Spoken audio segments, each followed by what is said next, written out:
Has యాత్రకు పోయే ఒక్కొక్క ముస్లింకి ₹1,00,000 ఆర్థిక సహాయం చేయడం చేస్తాం. క్రిస్టియన్ సంక్షేమానికి కట్టుబడి ఉన్నాం. వారికి కూడా ఏమేమి ఉన్నవన్నీ చేస్తాం. అదే సమయంలో వ్యవసాయం 9 hours అన్ఇంటరప్టెడ్ కరెంట్ ఇస్తాం.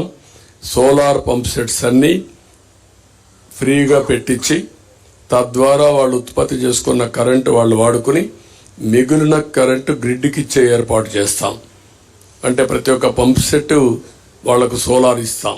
సోలార్ ఇచ్చిన తర్వాత వాళ్ళు వాడుకోవచ్చు. వాడుకోగా మిగిలిన కరెంటు గ్రిడ్కి ఇస్తే డబ్బులు ఇచ్చే ఏర్పాటు చేస్తాం. కేంద్ర ప్రభుత్వం ఇచ్చినటువంటి రూఫ్ టాప్ సోలార్ ఎనర్జీ కూడా ఇంటిగ్రేట్ చేస్తాం. అక్కడ కూడా వాళ్ళ ఇండ్లకు వాడుకొని మిగిలిన కరెంట్ ఇవ్వచ్చు. ఒక్కొక్కసారి వాళ్ళకు అవసరమైతే మళ్ళా గ్రిడ్ నుంచి డ్రా చేసుకోవచ్చు. 2 విధాలుగా. అంటే ఒకసారి ఎండలున్నప్పుడే సోలార్ వస్తుంది, వర్షాలు వచ్చినప్పుడు రాలేకపోవచ్చు. అలాంటప్పుడు గ్రిడ్ నుంచి ఇస్తాం.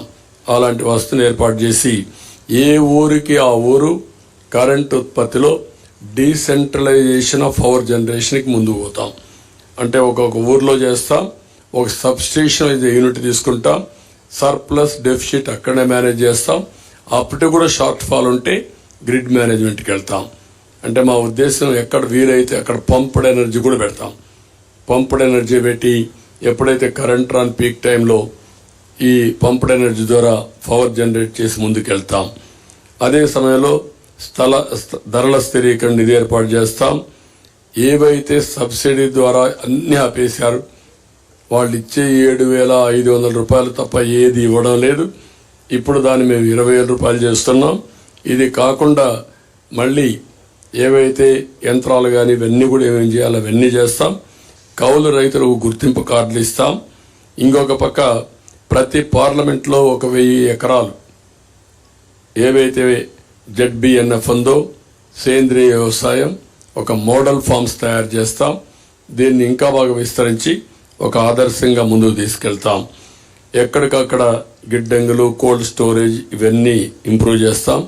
డ్రిప్ ఇరిగేషన్ 90% సబ్సిడీ ఇస్తాం. ఇది కాకుండా సెరికల్చర్ రైతులను ఆదుకుంటాం. అగ్రికల్చర్ మనం అక్వాకల్చర్ రైతులకు కూడా ఒక యూనిట్కి ₹50 కరెంట్ ఇస్తాం.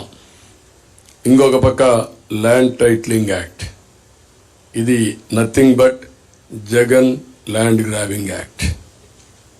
అతను ల్యాండ్ గ్రాబ్ చేయాలనుకుంటున్నాడు.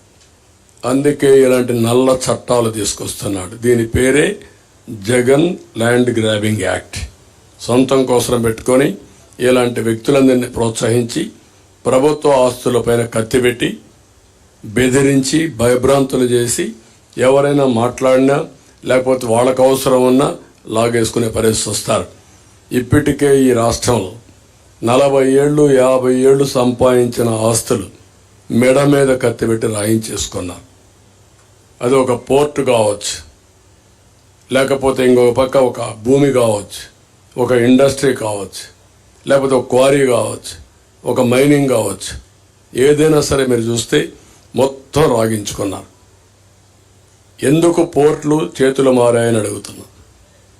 ఎందుకు సెజ్లు చేతులు మారాయని అడుగుతున్నాం. ఎందుకు స్టూడియోస్ చేతులు మారాయని అడుగుతున్నాం. ఎందుకు ఆస్తులు బలవంతంగా చేతులు మారాయని అడుగుతున్నాం.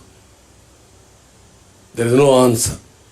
ప్రతి ఒక్కరూ ఏ స్థాయికి వచ్చారంటే మా ప్రాణాలుంటే చాలు, మేం బ్రతికితే చాలు, ప్రాణాలుంటే వేరే ప్రాంతాలకు ₹10 సంపాదించుకుంటాం, ఇక్కడుండి మేము ప్రాణాలు పోగొట్టుకోలేమనే ఉద్దేశంతో సరెండర్ చేసేశారు.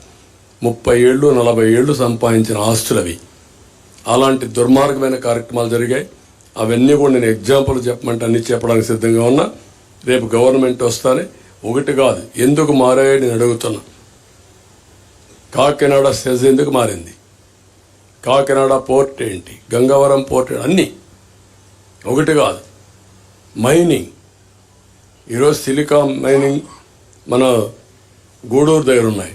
ఒక్క ఓనర్ ఉన్నాడు, ఒరిజినల్ ఓనర్. దాంట్లో రాష్ట్రంలో క్వారీస్ ఉన్నాయి. కనీసం చిన్న చిన్న క్వారీస్ కూడా మొత్తం లాగేశారు. ఒక్క క్వారీ ఎవరి దగ్గర లేదు. గ్రనైట్, గెలాక్సీ గ్రనైట్ ఎందుకు చేతులు మారాయి, ఎవడు తీసుకున్నాడు? ఎవరైనా బరి తెగించి నువ్వు చంపేసినా పర్వాలేదు అడ్డం తిరిగిన వాళ్ళకి క్యాన్సిల్ చేసి హెవీ ఫైన్స్ వేసి ఆపరేట్